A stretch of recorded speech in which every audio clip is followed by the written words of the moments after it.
আমরা এখন জানবো কিভাবে অ্যাপস আনইনস্টল করে। আপনার ব্যবহার হয়ে গেছে অথবা আপনার এটা প্রয়োজন নাই, এটা কিভাবে মোবাইল থেকে রিমুভ করবেন। সেটিংয়ে গেলাম, সেটিং থেকে আমাদের যেখানে অ্যাপস থাকে, অ্যাপস ম্যানেজার অথবা ম্যানেজ অ্যাপস যে লেখাটা থাকবে সেটার উপরে ক্লিক করবেন। এখানে দেখা যাচ্ছে ম্যানেজ অ্যাপস, দেখতে পাচ্ছেন কিনা, এটার উপরে আমি ক্লিক করলাম। এরপরে আমাদের এখানে ইনস্টলকৃত সমস্ত অ্যাপসের আমরা তালিকা পাচ্ছি। কিছু কিছু অ্যাপস এখানে দেখতে পাবেন যেগুলো আপনি ইনস্টল করেন না, এগুলো হচ্ছে অ্যান্ড্রয়েড মোবাইলের সাথে এগুলা অটোমেটিক্যালি ইনস্টল দিয়ে রাখছে। আপনি যখন একটা অ্যান্ড্রয়েড সেট কিনবেন, এটা কেনার যদি সেট আপ হয়ে যায় অ্যান্ড্রয়েড অপারেটিং সিস্টেম, তাহলে এটার সাথে আপনার এই কিছু কিছু অ্যাপস প্রয়োজনীয় এগুলো তারা দিয়ে রাখে, যেগুলা আপনার হয়তো প্রয়োজন নয়, তা আপনি চাইলে এগুলা রিমুভ করে দিতে পারেন, অথবা রিমুভ না করলেও এগুলা ফোর্স স্টপ করে দিতে পারেন, অথবা দেখা যাচ্ছে এগুলিকে ডিসেবল করে রাখতে পারেন, তাতে আপনার মেমোরিতে এগুলা জায়গা দখল করবে না, অথবা এগুলার কারণে আপনার হ্যাসেল হবে না। তো এই ধরনের রিমুভগুলো আমরা দেখা যাচ্ছে এখানে সাপোজ মনে করলাম যে আমি এখানে কম্প্রাস, এটা আমার প্রয়োজন নাই, এটা আমি এটাকে আনইনস্টল করে দিতে পারি। তাহলে এখানে অথবা এটার যে ডাটা এখানে দখল করে রেখেছে সেটাকে ক্লিয়ার অল ডাটা, এটা ইনস্টল অলরেডি ছিলই, কিন্তু আমি এটার ডাটাটা যাতে আমার মেমোরিতে না দখল হয়, তা আমি এখানে ক্লিয়ার অল ডাটা, এখানে এটার উপরে ক্লিক করলাম, ওকে দিলাম, তাহলে এটার ডাটাটা ক্লিয়ার হয়ে গেল। যে কোনো অ্যাপস দেখা যাচ্ছে এটা যদি মোবাইলের সাথে থাকে, এটা মাঝে মধ্যে ওই সোর্স থেকে এটা আপডেট নেই। এখন আপডেটটাও দেখা যাচ্ছে আপনার 5 MB আছে, দেখা যাচ্ছে এটা 7 MB হবে, একসময় আপডেট হয়ে এটা 10 MB হবে, 20 MB হবে, 25 MB হবে। এটাও আপনার মেমোরিতে জায়গা দখল করে, এগুলোও ক্লিন করে রাখা দরকার, যেহেতু আপনার অ্যাপসটা ব্যবহার করতেছেন না।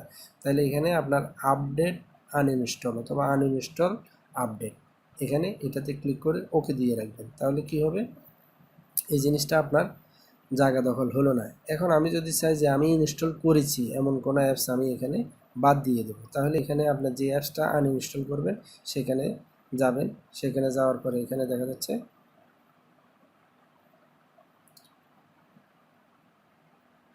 এখানে আপনার আইনি পরামর্শ, এই অ্যাপসটা আমার প্রয়োজন নেই, সেটা আমি রিমুভ করে দেবো। তাহলে এটার উপরে আমি ক্লিক করলাম, ক্লিক করার পরে এখানে এটার যে আনইনস্টল বাটন আছে, ক্লিয়ার অল ডাটা আছে, এখানে আনইনস্টল বাটনের উপর ক্লিক করলাম, ওকেতে ক্লিক করলাম, তাহলে এটা এখান থেকে আনইনস্টল হয়ে গেছে, দেখতে পাচ্ছেন। এভাবে আমরা মোবাইল থেকে অ্যাপস আনইনস্টল করতে হয়।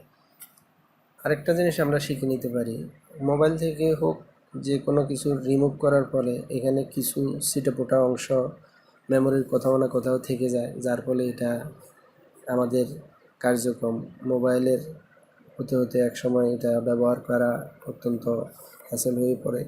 তো এটা আমরা কিভাবে এই সমস্ত আননেসেসারি ফাইল, টেম্পোরারি ফাইল আমরা রিমুভ করব, সেটার জন্য অনেক সময় মোবাইলের সাথেই একটা ক্লিনার দিয়ে রাখে অনেক অপারেটিং সিস্টেমে। সেটা আমরা এখানে অ্যান্ড্রয়েড অপারেটিং সিস্টেমে দেখা যাচ্ছে, আমার এখানে দেখতে পাচ্ছেন কিনা, যে এখানে ক্লিনার একটা অ্যাপস দিয়ে রাখছে, সেটা আমি ক্লিক করার সাথে সাথে এটা অটোমেটিক্যালি এখানে কিছু কিছু ফাইল এখানে এটা ক্লিন করে দেয়।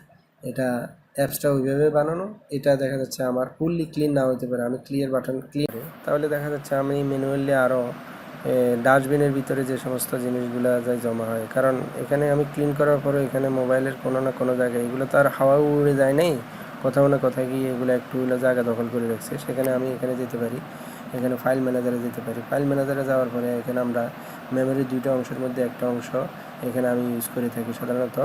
এখানে আমি মেমোরিতে এখানে ফোল্ডারে গেলাম, ফোল্ডারে যাওয়ার পরে আমি এখানে কিছু জিনিস দেখতে পাবো যে আমার এটা প্রয়োজন নেই, দেখা যাচ্ছে অটোমেটিক্যালি তৈরি হয়ে আছে, সেখানে আমি দেখা যাচ্ছে এখানে যে জিনিসটা রিমুভ করে দেবো, এখানে বিভিন্ন আননেসেসারি ফোল্ডার তৈরি হয়ে থাকবে, আমি এগুলো অবশ্যই আগেই ডিলিট করে দিচ্ছি, আমি এগুলো রাখি না। তো দেখা যাচ্ছে আমার এখানে ডাউনলোড ফোল্ডারটা, এটা আমার প্রয়োজন নেই, অথবা এটাকে ধরলাম যে এটা আননেসেসারি, এটা আমার প্রয়োজন নেই, এটা আমি মুছে দিয়ে দিলাম, অথবা এই ফোল্ডারটা আমার প্রয়োজন নেই, এটাতে টিক করে দিলাম। তারপর ক্লিক করে দেওয়ার পরে এখানে কী করলাম, আমি এটার উপরে ডিলিট বাটন চাপলাম। এভাবে যে সমস্ত বাটনগুলা চেপে ধরেই এখানে টিকমার দিয়ে দিবে, তাহলে এটা দেখা যাচ্ছে এটা মুছে দিব, এটা মুছে দিব, অথবা এটা টিকমার্ক উঠে দিলাম, এটা আমি মুছবো না। এভাবে টিকমার্ক থাকলে এরপরে ডিলিট বাটন চাপলাম, এরপরে ডিলিট আসলো। এটা আননেসেসারি যে সমস্ত অপ্রয়োজনীয় ফোল্ডার আছে এগুলো ক্লিন হয়ে গেলে আপনার মোবাইলটা স্মুথলি চলবে। তাহলে মোবাইল স্মুথলি চলবে, মোবাইল হ্যাং হবে না। মাঝে মধ্যে ক্লিনিং কার্যক্রম করতে হয়, কারণ সব কিছুরই কাজ করার পরে একটু পরিষ্কার পরিচ্ছন্নতা চালাতে হয়। এটা না চালালে কম্পিউটার মাঝে মধ্যে এরকম প্রবলেমগুলো আমাদেরকে ফেস করতে হয়। থেকে আমার এই ভিডিওটিগুলো দেখার জন্য আপনাদেরকে ধন্যবাদ। আপনারা অবশ্যই আমার চ্যানেলটিতে সাবস্ক্রাইব করে রাখবেন, তাহলে আগামীতে আরও সুন্দর ভিডিও আপনাদেরকে উপহার দেবে ইনশাল্লাহ। অবশ্যই আপনারা আমার ভিডিওতে লাইক, শেয়ার এবং কমেন্ট করতে ভুলবেন না। আপনাদের কমেন্ট পেলে আগামীতে আরও সুন্দর ভিডিও উপহার দেবো ইনশাল্লাহ। আসসালামু আলাইকুম।